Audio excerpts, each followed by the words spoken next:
નમસ્કાર, હું આદર્શ છું. વેલકમ ટુ આદર્શ education society.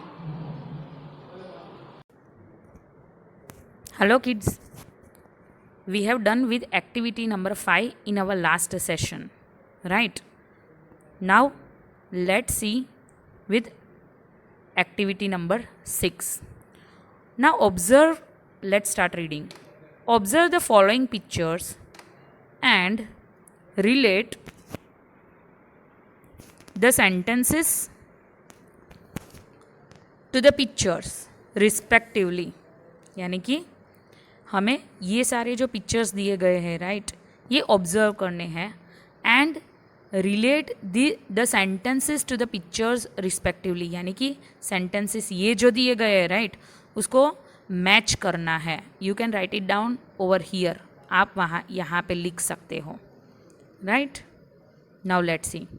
Justify your selection of the sentences and its relation to the picture in groups. Justify यानी कि हमें तय करना है राइट, कौन से पिक्चर के लिए हम कौन सा सेंटेंस यूज़ करेंगे.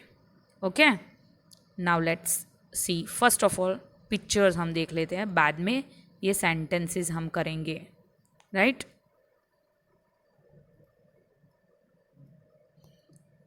देखो, what is this? Tap and this is water. So water is flowing through the tap. Make every day earth day. यानी कि हमें what is this picture? This is dustbin and the man is throwing wastage in the dustbin, right?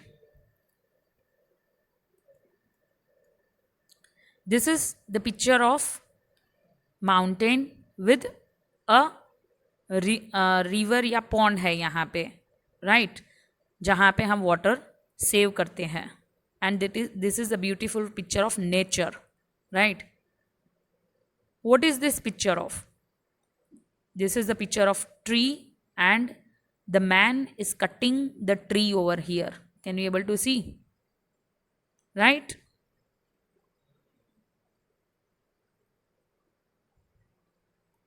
Now, अब आपको दिया ही गया है first picture. It is of save water, save life, right? Nowadays it is very important to save water because very less amount of water is being left for drinking, right? बहुत ही कम पानी बचा है हमें पीने के लिए. पानी तो बहुत है but the water is not suitable to drink, right? जैसे कि ओशन का है, वो वाटर हमें सुटेबल नहीं है. पानी तो है पर वो सूटेबल नहीं है.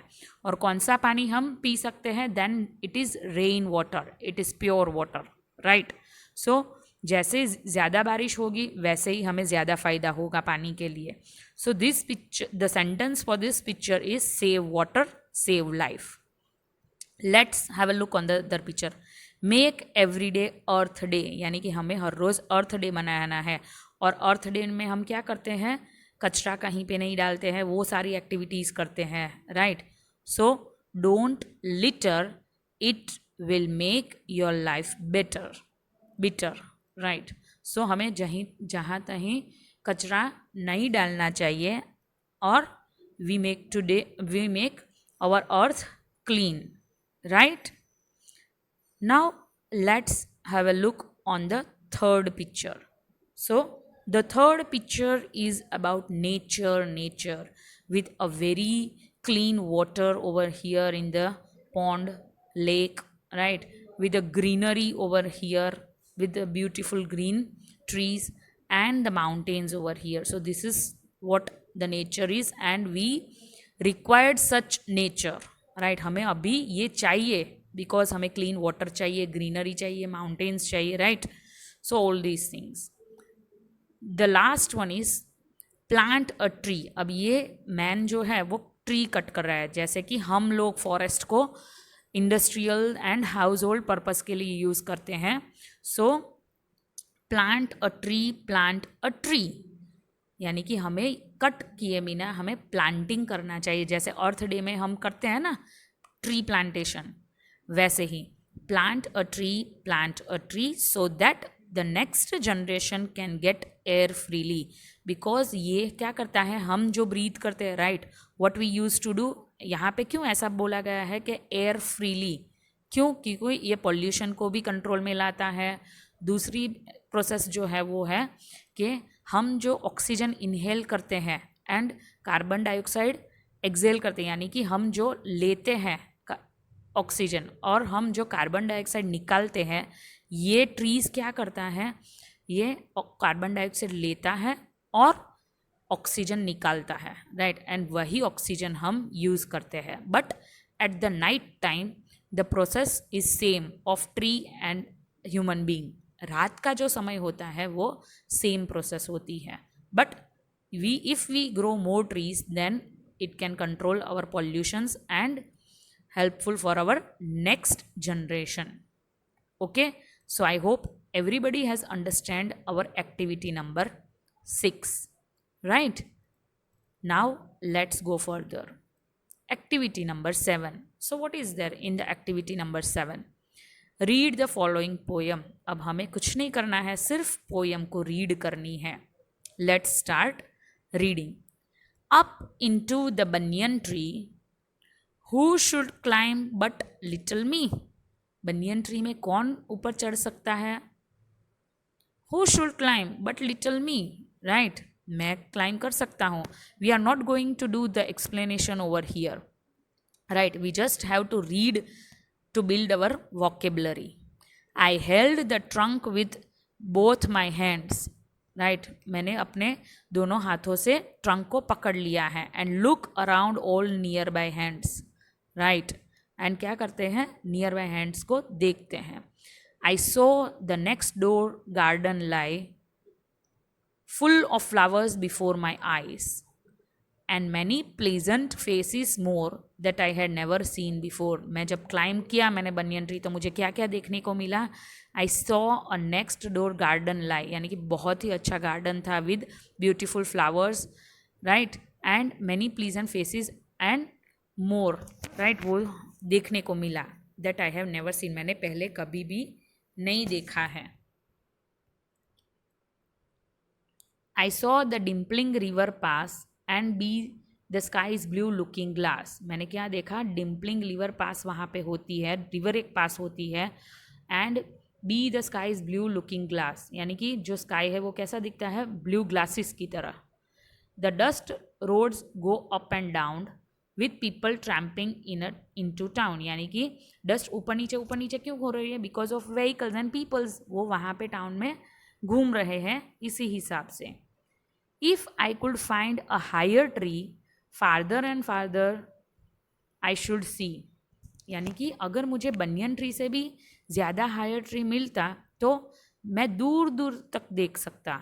To where the grown up river slips into sea among the ships, यानी कि जहाँ से रिवर ऊपर से आती है और सी में मिलती है, राइट, वो भी मैं देख सकता, right. To where the roads on either hand lead onwards into fairyland, और जो रोड के साइड्स के जो होते हैं फुटपाथ्स, वो कैसे दिखते हैं, फेरी लैंड की तरह. Where all the children dine at 5 and all the playthings come alive, right, और वहाँ पे बहुत ही अच्छा नज़ारा होता है, राइट, चिल्ड्रंस वहाँ पे प्ले करते हैं, कम अलाइव, राइट, जैसे कि गार्डन्स होते हैं रोड के साइड्स में वो. So this poem is written by R.L. Stevenson. यहाँ पे जो नाम कभी भी दिया गया होता है, आप कभी भी कोई भी बुक पकड़ना, वहाँ पे साइड में नाम दिया गया होता है. वैसे तो ये पोएम जो है वो किसने लिखी हुई है, किन्होंने लिखी है ये पोएम, R.L. स्टीवनसन, राइट, ये पोएम इस पर्सन ने लिखी है, right. So this is the author of the poem, right. Now ये पोएम के जो आंसर्स हैं मैं अभी इसीलिए नहीं बताने वाली हूँ, बिकॉज मैं अगर आंसर बता दूंगी तो आपको ये पोएम के बारे में पता चल जाएगा, right. So first of all have a read on this poem, have a good explanation of this poem, and then I will make you write the answers for this poem, right.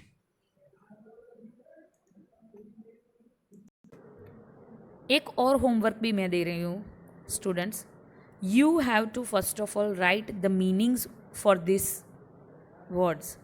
Protect, beautiful, majestic, mighty, pouring. इस सब के meanings मुझे next हम जब session में मिलेंगे तब आपको पता होने चाहिए, right. And then we will continue with this activity also. So आपका होमवर्क अभी क्या है, पोयम को रीड करना है, ये पोयम को, राइट. मैं फिर भी नेक्स्ट टाइम अच्छी तरह से आपको समझाऊंगी अगर आपको समझ में नहीं आया है तो. एंड देन ये जो वर्ड्स दिए गए हैं, the words which are given over here, you need to write the meanings for that. Got it everybody? And then we will continue with this activity. Thank you for joining us.